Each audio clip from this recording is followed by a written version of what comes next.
네, 성도님들 인사드리겠습니다. 마라나타. 네, 어, 네, 이 자리에 올라오게 되면 처음에는 무슨 말씀을 드려야 되나 머리가 여전히 하얘지는 것 같고 여전히 부담되고 좀 그렇습니다. 어떤 때에는 뭔가 할 얘기들이 많아서 어, 그냥 입에서 그냥 술술 이렇게 얘기가 나오는 경우도 있고요. 또 어떤 때에는 좀 짜내야 되는 그런 경우도 좀 있습니다. 오늘은 사실 좀 밤 늦게까지 급하게 좀 말씀을 준비를 했어요. 준비하면서 이전에 주님 앞에 가졌던 그런 마음들, 지금 놓치고 있는 그런 부분들 좀 생각을 하면서 좀 제 스스로는 교훈을 좀 받았습니다. 네, 어제는 성경 세미나가 있었습니다. 성도님들도 많이들 이렇게 참여해 주셔서 감사를 드립니다. 올해 성경 세미나는 구원이라는 그러한 주제로 이렇게 진행해 오고 있습니다. 어제는 5번째 시간이었고 남원 서문교회 김아래 형제님을 통해서 로마서에 나타난 복음이라는 주제로 이렇게 말씀이 증거되었습니다. 토요일 오후 1시부터 6시까지 약 5시간 정도 이렇게 주로 호남 지역 성도님들 모이셔서 이렇게 주의 말씀을 들었는데요. 사실 토요일에 시간을 내는 것이 쉽지는 않죠. 평일에 늦게까지 일하시고 또 주일에도 이렇게 교회에서 섬기시고 토요일 날 아마 좀 잠깐 쉬실 것 같은데 토요일 날 모이시는 게 이렇게 아마 쉽지 않으리라는 그런 생각이 듭니다. 근데 어제 저도 좀 마찬가지였거든요. 근데 토요일에 이렇게 주의 말씀을 사랑하는 성도님들 함께 모이셔서 말씀을 듣는데 참 감동이 좀 되었어요. 많은 유익이 있었습니다. 로마서를 한 반나절 정도를 투자를 해가지고 이 말씀을 공부를 할 수 있다는 것, 이 로마서 말씀을 배울 수 있다는 것이 이게 얼마나 감사한 일인지. 또 형제님께서 이렇게 1장부터 4장까지 사실 로마서가 복음의 진수가 많이 들어있는 말씀이잖아요. 어떻게 보면은 이해하기 쉬운 그런 책이기도 합니다만 사실 한 절 한 절 따져보면은 그렇게 이해하기 쉬운 책이 아닙니다. 네, 근데 그 이해하기 어려운 그런 내용들을 정말 이해하기 쉽게 적절한 비유를 들어가면서 또 표를 또 만들어 주셔서 보여주시면서 정말 잘 이해하기 쉽도록 이렇게 전해 주셨어요.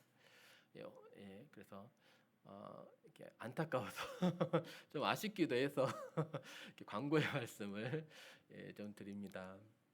어, 이 로마서에 나타난 그 주님의 그러한 아름다우심, 또 주님의 우리를 향한 그러한 사랑, 또 희생, 또 헌신, 또 그런 부분들을 이렇게 배우게 되면서 우리가 받은 은혜를 생각하고 그분 앞에 더 나아가면서 영광을 돌려드릴 수 있잖아요.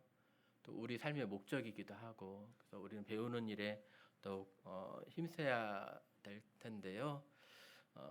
10월에도 이번에 못 들으셔서 매우 아쉽다 그러시면 10월 12일에도 이제 로마서 5, 6, 7, 8장이 이렇게 증거되게 됩니다. 이때 참여하셔서 또 유익을 얻으시면 좋을 것 같습니다. 어제 말씀을 꼭 듣고 싶어요 하시는 분은 문유아 형제님께 문의하셔서 유튜브를 통해서도 들으실 수 있으니까 이렇게 들어보시면 좀 좋겠습니다. 말씀에 대한 그러한 열정, 사모함, 우리 모두가 가지고 계시죠. 네, 다른 것보다도 우리는 하나님의 은혜의 말씀을 듣는 것이 좋습니다. 주의 발치에 앉아서 주의 말씀을 듣는 것이 제게 기쁨이 됩니다. 시편에 나와 있는 많은 그런 기자들의 고백처럼 또 신약 성경의 그런 고백처럼 우리의 간증도 그렇게 되어야 할 것입니다. 요즘에 제가 생각하고 있는 단어는 전신전력이라고 하는 그런 단어입니다. 자꾸 마음에 이렇게 좀 들어오게 되더라고요. 전심전력하면은 무슨 뜻이죠?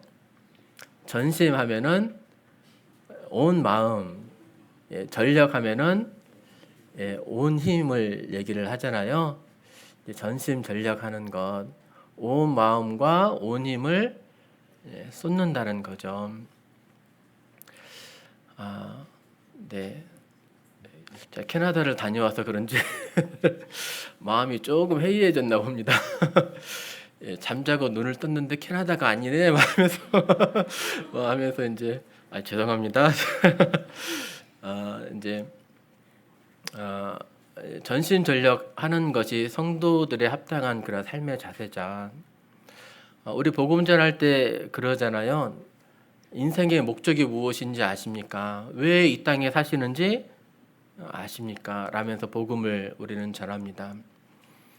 우리는 이 세상에서 삶의 목적을 알고 있고 그렇기 때문에 방향성을 분명히 하고 그 가운데 걸어가야 되는데 이리저리 천천히 걸어가도 될까요? 분명히 목적과 방향을 알았으면 그 목표를 향해서 전심전력해서 달려가는 것이 합당한 자세일 것입니다. 우리 주님이 그렇게 사셨고요. 사도 바울도 그렇게 사셨고요. 많은 제자들이, 사도들이, 또 우리의 믿음의 선배들이 그렇게 삶을 사셨어요. 그런데 우리는 어떻죠? 네, 우리는 맛집 투어를 막 해보고 싶고 짬뽕이 김제가 맛있다던데 막 남원이 맛있다던데 돌아다니면서 막 이렇게 맛집 투어를 해보고 또 어디 펜션이 좋아 어디가 맛있어 또 축구 원정을 또 다니잖아요. 막 축구를 보러 막 이렇게 다니고 네, 그럴 수도 있죠. 그런데 주님이 원하시는 우리의 삶의 모습은 전심전력하는 것입니다. 네, 전도서 11장 6절 한번 보겠습니다.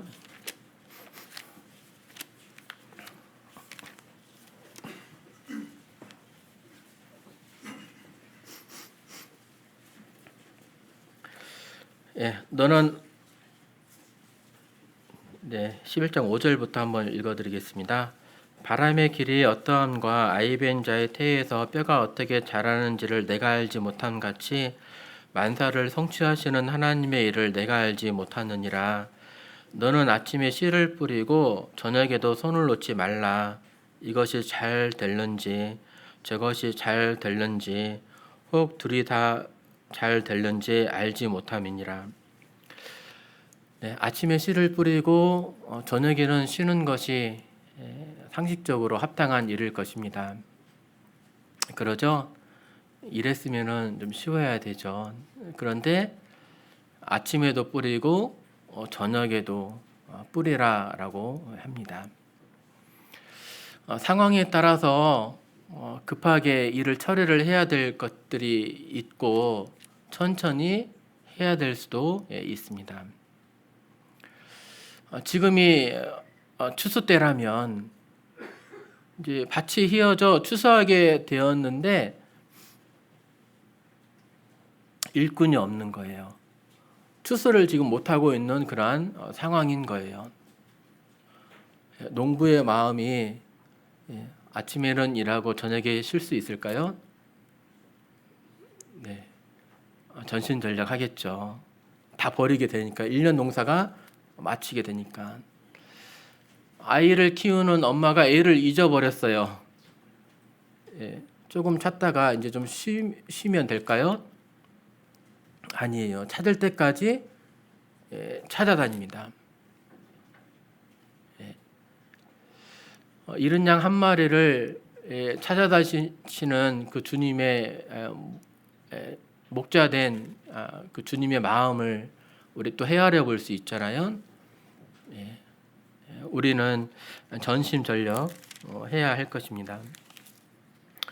또 디도서 2장 14절 한번 보겠습니다.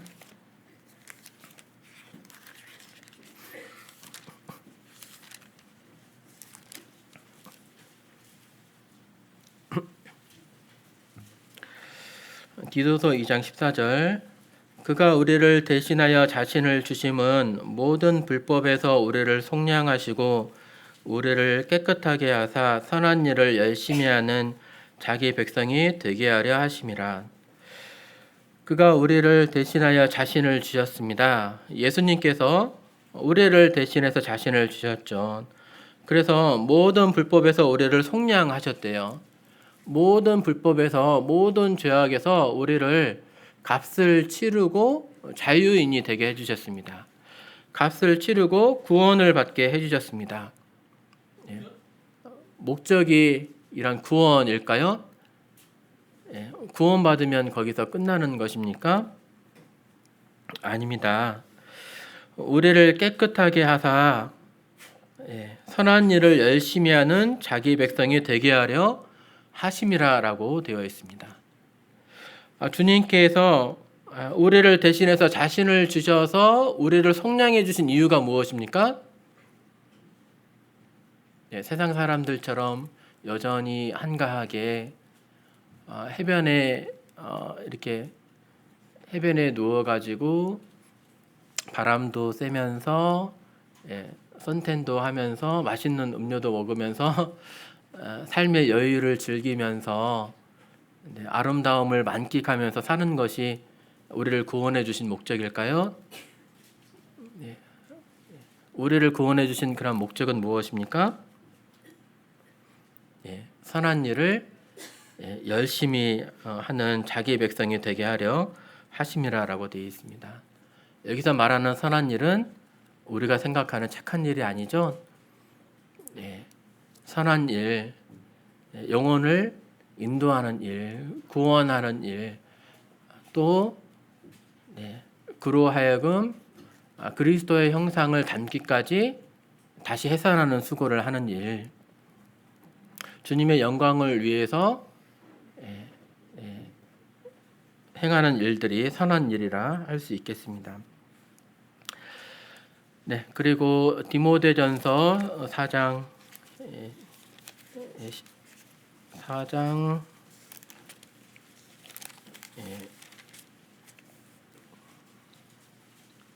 15절입니다. 이 모든 일에 전심전력하여 너의 성숙함을 모든 사람에게 나타내게 하라. 우리 믿음의 선배들은 선진들은 이러한 삶을 살았습니다. 우리 앞세대들만 보더라도 자신의 삶을 다 주님 앞에 드리면서 이렇게 삶을 사시고 또 사역도 하시고 또 성도들을 사랑하시고 교회를 사랑하시고 좀 그랬잖아요. 두 마음을 품지 않고 자신의 삶을 온전히 이렇게 드리는 그런 삶을 이렇게 살아가셨습니다. 우리는 성경직도 이제 많이 알아요. 많이 배웠어요. 그리고 경제적으로도 여유가 있어요. 차도 한 대 있고 또는 두 대도 있고 집도 있고. 삶의 목적과 방향성을 이때 잊어버리면 안 될 것입니다. 내가 이 땅에 살아가는 그러한 이유, 주님께서 나를 이 땅에 남겨두신 그 이유는 적당하게 일하고 또 쉬고 여유를 만끽하고 때로는 유람선도 타고 하는 것이 삶의 목적이 아닙니다.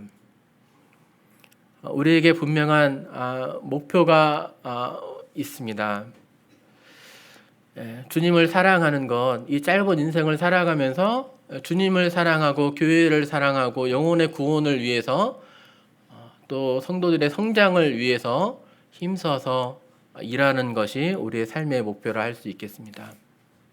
그렇다면 삶의 목표를 분명히 인식하고 보았다면 그 길을 걸어가야 할 것입니다.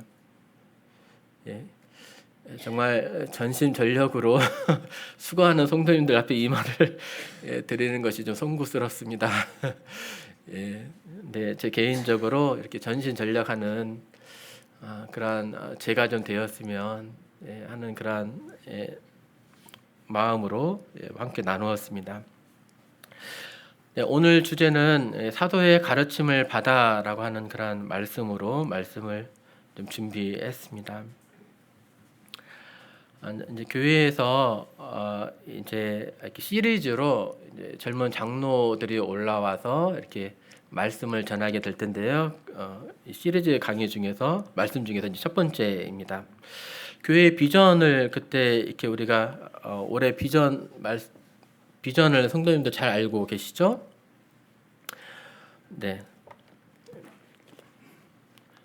우리 비전의 말씀이 계시록 말씀이죠. 계시록 말씀 한번 보겠습니다. 네, 계시록 2장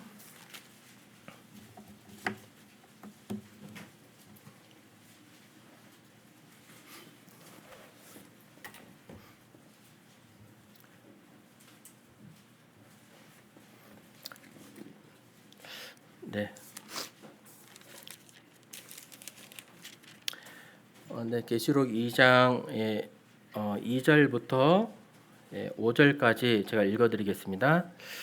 내가 내 행위와 수고와 내 인내를 알고 또 악한 자들을 용납하지 아니한 것과 자칭 사도라 내 아닌 자들을 시험하여 그의 거짓된 것을 내가 드러낸 것과 또 내가 참고 내 이름을 위하여 견디고 게으르지 아니한 것을 아노라.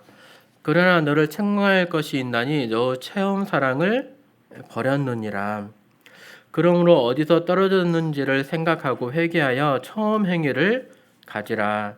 만일 그리하지 아니하고 회개하지 아니하면 내가 내게 가서 네 촛대를 그 자리에서 옮기리라라고 말씀하셨습니다. 에베소 교회 대단한 교회였죠. 네, 주님께서 그들의 행위 또 수고 인내를 안다라고 말씀하셨습니다. 주님께서도 알아주실 만큼 정말 열심히 섬긴 그러한 교회였죠. 악한 자들을 용납하지 아니했고 자칭 사도라 하되 시험해가지고 거짓된 것을 이렇게 드러내는 그러한 말씀을 또 많이 알고 있는 또 그러한 교회이기도 했습니다. 참고 견디고 또 게으르지 아니한 그런 교회였어요. 그런데 주님께서 책망하십니다. 네 처음 사랑을 버렸느니라. 사역은 열심히 하고 있는데 무엇이 빠진 거죠? 처음 사랑이 빠졌습니다. 정말 헌신적으로 일하고 수고하고 참고 견디고 말씀을 가르쳐서 거짓된 것을 드러내면서 열심히 섬겼는데 책망을 들었어요. 무엇이 빠졌다고요? 사랑이 빠졌습니다. 누구에 대한 사랑일까요? 주님에 대한 사랑이겠죠. 우리가 구원을 받고 우리 주님을 만나면서 주님에 대한 사랑으로 마음이 뜨거워졌습니다. 그래서 그 사랑에 감동되어서 사역을 열심히 행합니다. 그런데 사역을 열심히 하다 보니까 사랑이 식어졌어요. 사랑이 뒷전이 되었어요. 주님이 뒷전이 되었어요. 주님과의 나와의 그러한 뜨거운 사랑으로 감사함으로 열심히 이렇게 일을 하는 것이 아니라 주님을 빠진 채 사역만 행하는 그런 교회가 되었습니다. 사역이 먼저일까요? 주님이 먼저일까요? 네, 우리가 사역하는 이유는 주님 때문입니다. 주님을 잃어버려서는 안 될 것입니다. 주님을 사랑하는 이 마음을 잊어버려서는 안 돼요. 우리 예배 시간에도 기억할 수 있죠? 예배가 먼저일까요? 사역이 먼저일까요? 네, 주님이 먼저입니다. 사역이 먼저가 아니라 예배가 먼저입니다. 주님 앞에 내가 감사의 제사를 드리는 것이, 사랑의 고백을 하는 것이 먼저일 것입니다. 근데 사역을 해야 되는 피치 못할 상황이 있다면 어떻게 돼야 될까요? 네, 예배 드리면서 사역할 수 있는 거잖아요. 찬양을 하면서 사역할 수 있죠. 네, 우리는 우선순위를 잊어버리면 안 될 것입니다. 5절 보면, 그러므로 어디서 떨어졌는지를 생각하고 회개하여 처음 행위를 가지라. 처음 사랑을 버렸고 처음 행위를 가지라라고 되어 있습니다. 먼저 버린 것은 처음 사랑입니다. 근데 또 무엇을 지적받고 있습니까? 처음 행위를 지적을 받고 있는 거예요. 행동의 변화가, 사역의 변화가, 섬김의 변화가 있다 없다? 네, 있다는 말씀이잖아요. 다시금 처음 행위를 가질 수 있도록 돌이키라는 그런 말씀입니다. 주님을 사랑함으로 헌신적으로 막 일을 했는데 일만 막 하다 보니까 주님은 뒷전이 되었고 또 일에 치이다 보니까 내가 거기에 대해서 감사함으로 행하지 못하니까, 자원함으로 행하지 못하니까 그 일도 처음과 같지 않게 되는 거죠. 우리는 어디서부터 떨어졌는지를 생각하고 회개하면서 처음 행위를 가져야 할 것입니다. 장로님들이 처음 행위가 무엇일까 이렇게 생각을 해보다가 이제 사도행전에서 오순절에 그 성령이 내려오시잖아요. 그때 이제 제자들이 성령이 내려오시기를 바라고 막 기도하고 있었는데 성령이 이렇게 내려오고, 그러면서 베드로를 비롯한 사도들이 성전에 가가지고 막 전도를 막 하게 됩니다. 그때 몇 명이 구원받았을까요? 예, 맞습니다. 3,000명이 한꺼번에 막 구원을 받게 되는 거예요. 놀랍죠. 근데 이 사람들이 어떠한 삶을 살았는지 보면 처음 행위를 우리가 알 수가 있을 것입니다. 사도행전 2장 말씀을 또 읽어보겠습니다.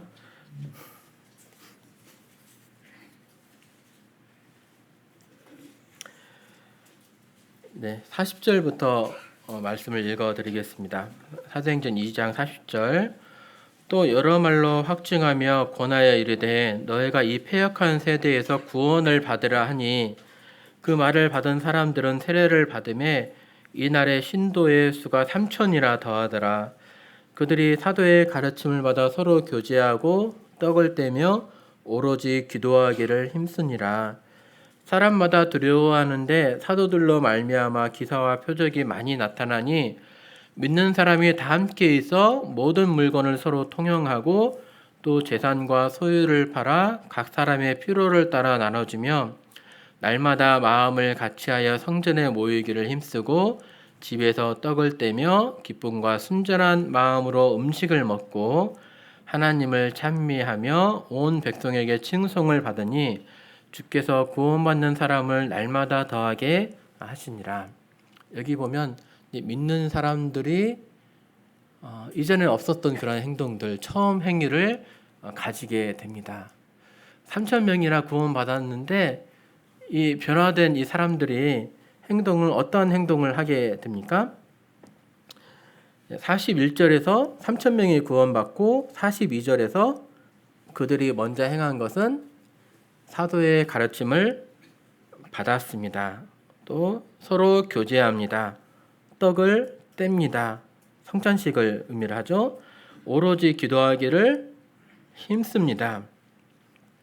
그리고 44절 믿는 사람이 다 함께해서 모든 물건을 서로 통용하고 재산과 소유를 팔아서 각 사람의 필요를 따라 나눠줍니다. 이 나눠주는 것이 바로 교제가 되겠죠. 46절 날마다 마음을 같이하여 성전에 모이기를 힘씁니다. 왜 성전에 모였을까요? 성도들이 거기에 있었으니까. 네, 지금으로 말하면 이제 교회가 이제 되겠죠. 네, 성전에서 처음 말씀을 들었고 구원을 받았어요. 네. 그래서 이쪽에서 모여서 다시 또 말씀을 들었을 것입니다. 집에서 또 떡을 뜹니다. 모여서 또 교제했을 뿐만 아니라 집으로 가가지고도 하나님을 예배하는 그런 모습을 볼 수 있습니다. 기쁨과 순전한 마음으로 음식을 먹고 하나님을 찬미하며 온 백성에게 친송을 받습니다. 이제 이 한 부분 한 부분을 이제 이렇게 앞으로 살펴볼 그런 계획입니다. 오늘은 사도의 가르침을 받아라는 그런 부분을 이렇게 살펴보겠습니다. 42절 다시 한번 말씀을 한번 읽어드리겠습니다. 그들이 사도의 가르침을 받아 서로 교제하고 떡을 떼며 오로지 기도하기를 힘쓰니라라고 되어 있죠. 네, 무엇에 힘을 썼을까요? 기도에 힘을 썼을까요? 아니면 가르침 받고 교제하고 떡을 떼고 기도하기를 힘썼을까요? 네, 1번일까요? 2번일까요? 네, 한글 성경에는 우리는 이제 이렇게 목록을 다 열거한 다음에 이제 힘쓰니라 이렇게 되어 있잖아요. 그래서 이 목록이 다인지 아니면 뒤에 나오는 그 부분만 힘쓴 건지 이해하기가 사실 쉽지는 않는데 영어 성경을 보면 또 헬라어 성경을 보면은 이제 그들이 힘쓰니라 무엇과 무엇을 이렇게 돼 있어요. 그렇게 보면은 구원받은 사람들이 힘쓴 것은 무엇이었습니까? 이 네 가지였음을 알 수가 있습니다. 가르침 받는 것을 힘을 썼습니다. 교제하는 것을 힘을 썼고 떡 떼는 것, 기도하기에 힘을 쓴 것을 알 수가 있습니다. 힘쓰다라고 하는 표현은 이제 새 번역을 보면은 그들은 사도들의 가르침에 몰두했다라고 되어 있습니다. They devoted themselves to the apostles' teaching. 제가 영어 발음이 안 좋아서. 네, 그러면서 그들은 이제 헌신했다. 사도들의 가르침에 몸과 마음을 바쳐서 가르침 받는 것에 말씀을 배우는 것에 온 몸과 마음으로 힘을 썼다라고 하는 그런 내용이죠. 그리고 steadfastly라고 확고부동하게 고정되게 불변으로 계속했다라고 이렇게 되어 있습니다. 헬라어 단어는 프로스카르테레오인데 여기에 집착하다, 꾸준히 하다, 지속하다라는 그런 의미입니다. 네, 그들이 이렇게 꾸준히 힘써서 말씀을 사도들의 가르침을 받았다는 것을 볼 수가 있습니다. 여기서 말하는 사도들의 가르침은 무엇일까요? 어떤 사람의 언어일까요? 사도들이 어떤 일반 세상의 학문을 가르쳤을까요? 네, 이 당시에는 성경이 아직은 기록되지 않은 그런 상황이었습니다. 하나님께서 성령의 감동을 주셔서 어떤 사람으로 하여금 말씀을 기록하게 한다든지 말씀을 전하게 하셨을 때예요. 이때 사용된 사람들이 바로 사도들이죠. 주님을 만난 그런 사람들. 하나님께서 사도들을 통해서 구두로 입으로 말씀을 전한 것입니다. 그래서 사도들의 가르침을 받았다는 말씀은 결론적으로 사도들의 입을 통해 들려진 하나님의 말씀을 꾸준히 또 지속적으로 거기에 집착하면서 배우고 들었다는 것을 의미를 합니다. 이 말씀을 보면서 먼저 받는 교훈은 우리가 하나님의 말씀을 이렇게 듣잖아요. 강단을 통해서건 또 개인적으로 큐트를 해서건 또 오고 가면서 핸드폰을 통해서건 말씀을 들을 때 그냥 어떠한 학문적인 그런 마음 자세로 그냥 어떠한 책을 읽는 것처럼 세상 서적을 읽는 것처럼 그렇게 가볍게 읽는 것이 아니라 여기서 들려지는 그런 말씀이 하나님의 말씀으로 받는 것이 우리에게 필요합니다. 데살로니가전서 2장 13절에 이러한 말씀이 있습니다. 이러므로 우리가 하나님께 끊임없이 감사함은 너희가 우리에게 들은 바 하나님의 말씀을 받을 때에 사람의 말로 받지 아니하고 하나님의 말씀으로 받음이니 진실로 그러하도다. 이 말씀이 또한 믿는 자 가운데서 역사하느니라. 데살로니가 성도들에 대해서 잘 알고 있습니다. 사도 바울은 이 데살로니가 성도들을 칭찬하고 있습니다. 무엇 때문에 칭찬했냐면 바울을 통해 들려진 그 말을 어떤 한 사람의 말로 받는 것이 아니라 하나님의 말씀으로 받았기 때문에 칭찬하고 있습니다.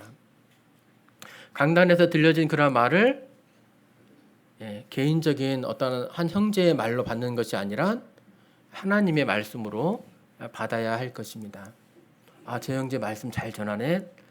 저 형제 정말 위트 있게 재미있게 잘 전해.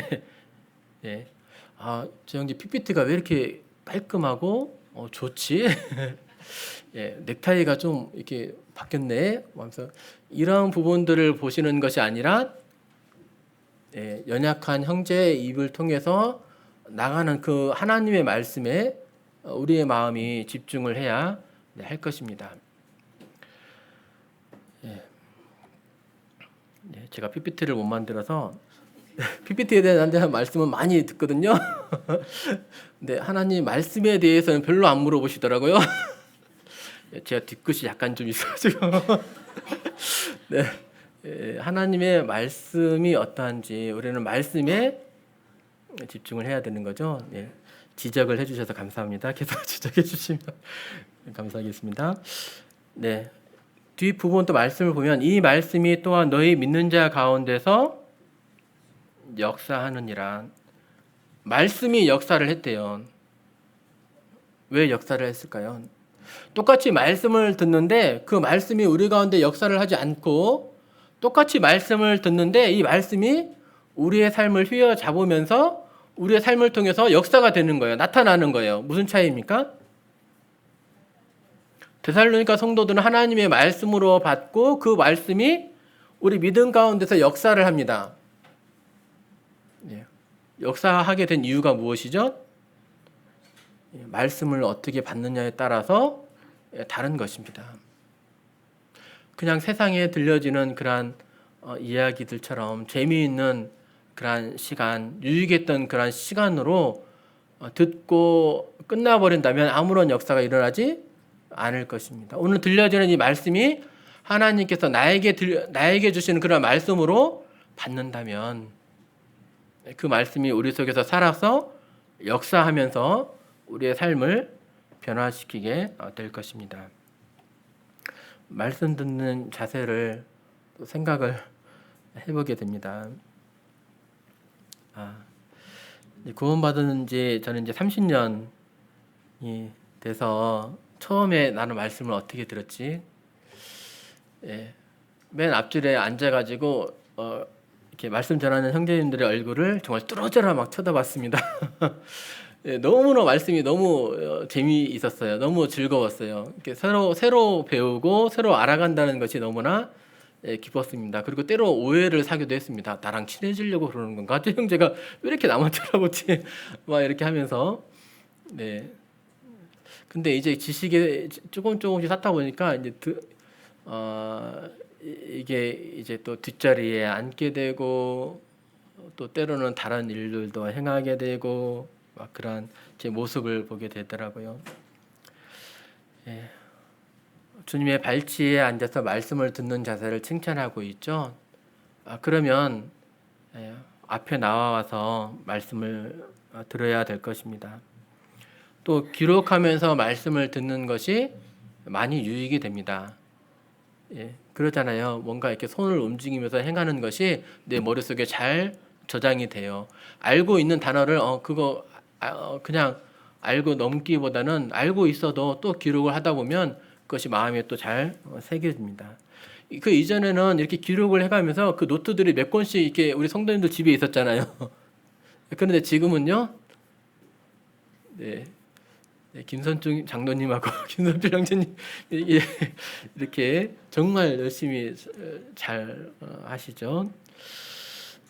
네, 성경에 기록하면서 또 열심히 칠하면서 또 그 가운데 써가면서 열심히 배웠습니다.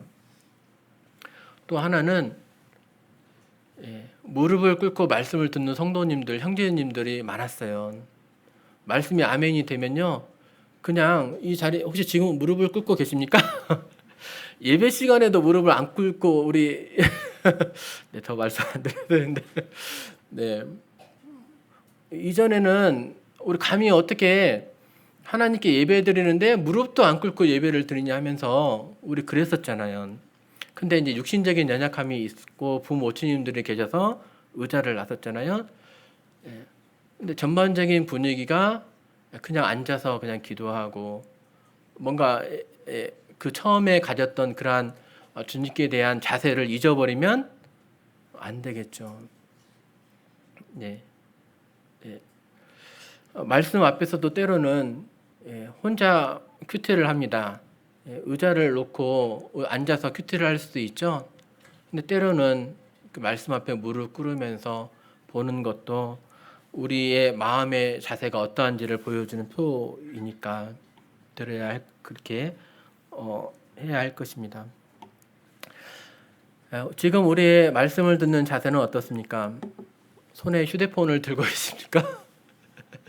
제일 늦게 참석하셔가지고 뒷자리에 앉아서 말씀을 이렇게 어쩔 수 없이 늦게 오셔서 뒷자리에 앉으셨다면 그래도 초롱초롱한 눈빛으로 말씀을 놓치지 않게 들으려고 하는 자세가 필요하겠죠. 예. 근데 늦게 학원 갔다 와가지고 뒷자리에 앉아서 휴대폰만 하고 있으면 네, 성적이 오를 수가 믿음이 성장할 수가 없죠. 또 음식을 먹으면서 말씀을 듣는 경우도 있습니다. 네, 물론 세미나 여러 시간 연속으로 말씀을 들을 때는 사실 음료 이런 게 좀 필요하기도 합니다. 너무 또 때로는 육체적으로 힘이 이렇게 드니까. 근데 하나님의 말씀을 혹시 가벼이 내가 여기고 있는 것은 아닌가 생각을 해봐야 됩니다. 특별히 예배 시간에도 그런 것 같아요. 떡과 잔을 떼기 위해서 모였는데 다른 음료, 다른 먹을 것을 먹고 계시는 것은 제가 보기에 합당한 자세는 아닌 것 같습니다. 50분 이상 넘어가면 말씀이 힘들어요. 말씀을 짧고 굵게 재미있든지 감동을 주든지 그건 사실 부차적인 거죠. 네, 하나님의 말씀이 이렇게 들려졌다면 거기에 어떻게든 내 마음에 새기고 순종하려고 하는 그런 자세가 필요하겠습니다. 말씀을 듣는 대신에 다른 층에서 쉬는 경우도 있고 또 다른 사역을 하는 경우도 있습니다.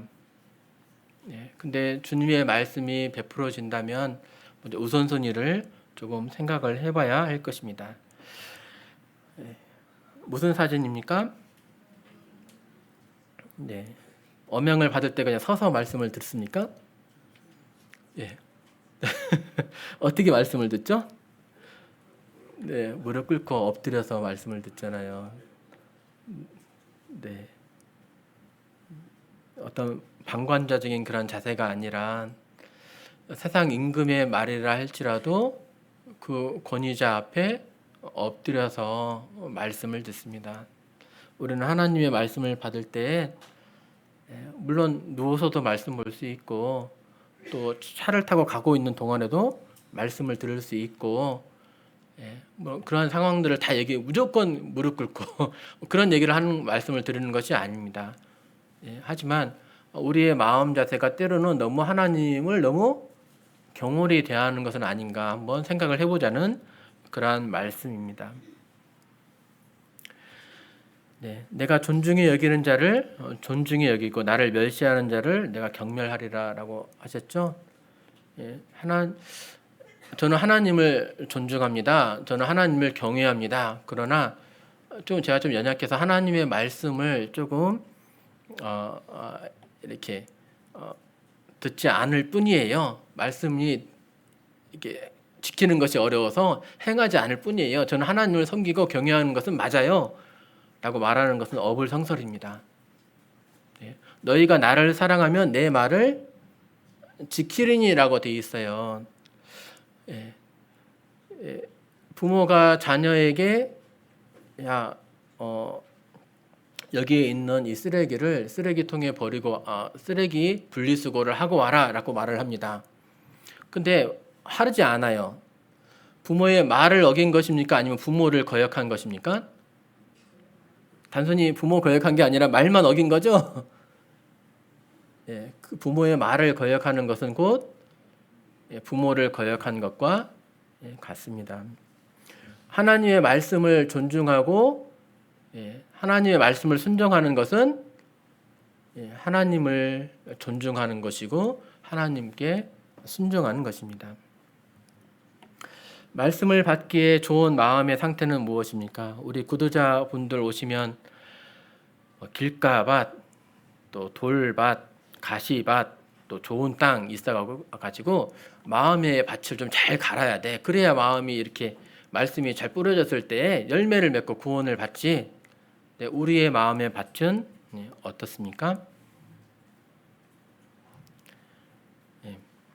동일하게 우리의 마음의 밭도 중요합니다.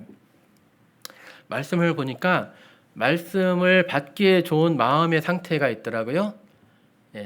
하나님께서 잘 깨닫게 해주시는 그러한 마음의 상태. 어떠한 마음의 상태일까요? 어떠한 자에게 하나님께서 말씀을 가르쳐 주시고 깨닫게 해주실까요? 온유한 자입니다. 하나님은 교만한 자를 대적하시고 물리치십니다. 뭔가 내가 무엇인가 알고 있어, 또는 내가 저 형제, 이렇게 우리 청년 형제님들이 이렇게 강단에 많이 서게 되는데 어린 형제가 뭘 얼마만큼 안다고 그러신 분은 없으시겠지만 온유한 자에게 하나님께서 말씀을 가르쳐 주신다라고 했습니다. 굳은 마음, 차가운 마음, 뭔가 교만한 마음이 아니라 부드러운 마음, 또 겸손한 마음, 이러한 온유한 자세로 말씀을 받아야 할 것입니다. 두 사진을 한번 비교를 해서 넣어봤습니다. 하나는 상사인가요? 상사가 보고 있음에도 열심히 휴대폰 만지고 있는 사람이 있고요. 또 한 사람은 무릎을 꿇고 말씀을 보고 있는 사람이 있습니다. 누가 더 말씀을 깨닫게 될까요? 어느 사람에게 하나님께서 말씀을 가르쳐 주시고 깨닫게 하시고 그 사람의 마음을 움직이실까요? 어떠한 사람에게 믿음의 역사가, 이 말씀의 역사가 일어나게 될까요? 누구의 마음 속에 말씀이 심겨지고 그 사람을 말씀으로 살도록 인도할까요? 답은 다 알고 있죠? 그렇다면 내 자세는, 내 말씀을 듣는 자세는 어떻습니까?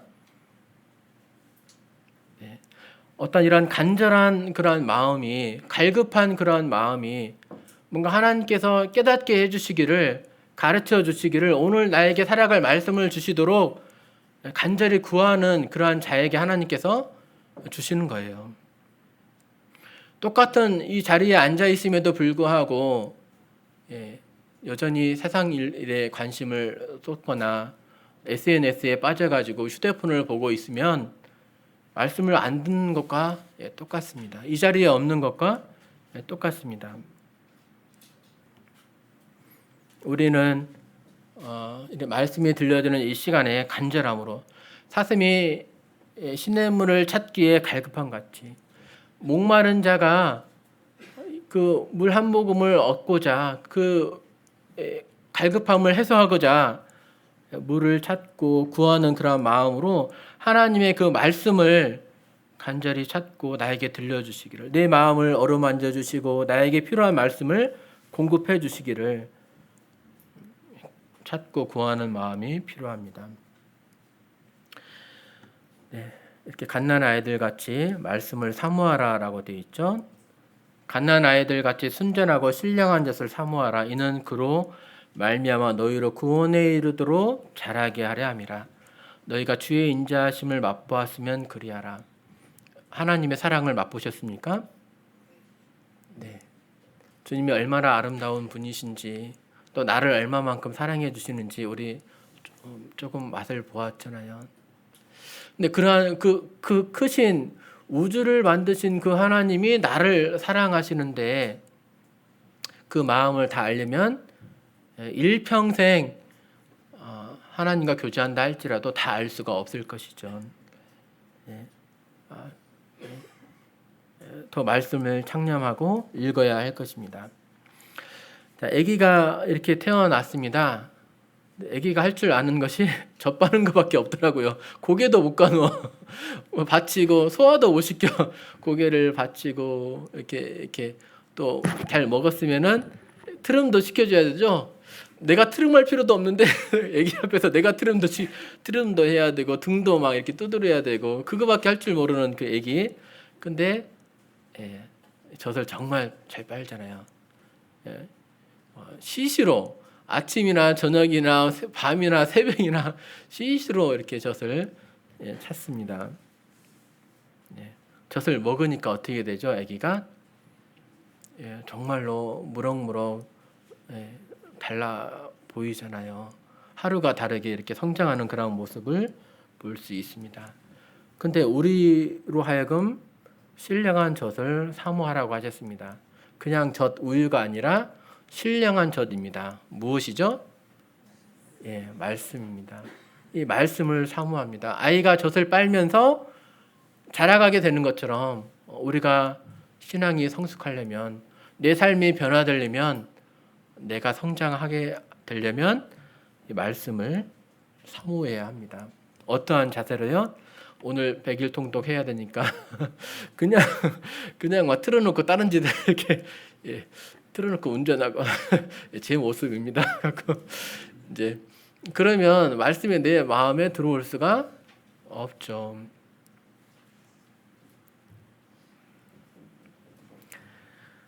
네, 말씀을 사모하십니까? 내가 찾고 구하고 있는 것, 내가 원하고 있는 것은 무엇입니까?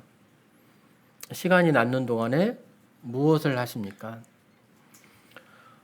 영화를 시리즈로 또 드라마를 시리즈로 막 이렇게 컷집과 커피숍, 좋은 펜션 구할 수도 있죠. 하루 종일 말씀을 읽고 구하고 찾고 또 즐거워해 본 적은 반면에 이런 적은 언제이십니까? 유튜브 보는 시간과 말씀을 보는 시간은 각각 어떻게 됩니까? 유튜브 이게 잠깐 지나가면 15분, 30분 좀 한다 그러면 1시간, 2시간 막 그냥 가지 않습니까? 말씀은 한 장 있는데 몸부림을 치면서 수시 말씀을 보지 않으십니까?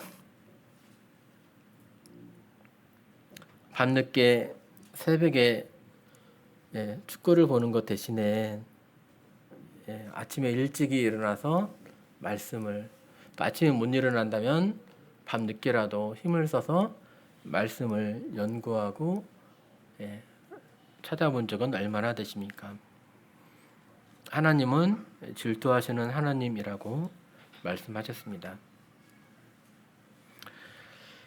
네, 말씀에 대한 어떤 사랑의 고백들 참 많이 나와 있어요. 예. 내가 하나님의 입술의 명령을 어기지 아니하고 정한 음식보다 매일 먹는 음식이죠. 그의 입의 말씀을 더 귀히 여겼도다. 또 우리 믿음의 선배님들은 이렇게 말씀하셨죠. 아침에 일어나자마자 말씀을 보지 않으면 나는 밥을 안 먹을 거야. 아마 지금도 이렇게 하고 계신 성도님들 계시리라 생각이 됩니다. No Bible, no breakfast. 예. No Bible, 아침에 말씀을 안 보면 나는 아침밥도 먹지 않을 거야 라고 하면서 말씀을 먼저 찾고 구하고 이 영적인 그런 양식을 더 가치를 우선시 여기는 우리 선배님들이셨습니다. 복 있는 사람은 하면서 여호와의 율법을 즐거워하고 그의 율법을 죄하러 묵상하는 사람입니다. 주의 계명들을 즐거워하면서 작은 소리로 내 입에 입술에 읊조립니다. 주의 법이 천천금은보다 또 순금보다 또 내 입의 꿀보다 더 좋습니다. 시편 기자들은 이렇게 말씀에 대한 사랑을 고백하고 표현했습니다. 성도님들은 어떻게 표현하시고 고백하시겠습니까? 금은보화보다 금은보화보다 말씀을 더 사랑하십니까? 진수성찬보다 많은 돈보다 말씀을 더 사랑하십니까? 꿀보다도 더 사랑하십니까? 이제는 이제 좀 바뀌어야 되겠죠? 휴대폰보다도 말씀을 더 사랑하십니까? 드라마보다도 영화보다도 또 축구보다도 제가 고등학교 때 국가대표 경기를 TV에서 중계를 해주는데 제 가슴이 뛰더라고요. 아니 이게 제가 축구를 좀 좋아하다 보니까 축구 시간이 중계할 시간이 다가오는데 제 가슴이 막 뛰어요. 그래서 내가 축구를 진짜 좋아하는구나. 네, 말씀 앞에 가슴이 뛰고 계십니까? 네, 우리 처음 행위를 가져야 되겠죠. 처음 사랑을 회복하고 처음 행위를 가져야 할 것입니다.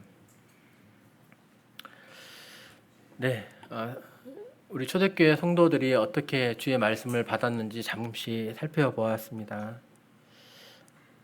그들은 사도의 가르침을 받았습니다. 몰두했습니다. 거기에 지속적으로 가르침을 받았습니다. 그러면서 그들의 신앙이 성장하게 되고 그들의 삶이 변화되어 갔습니다.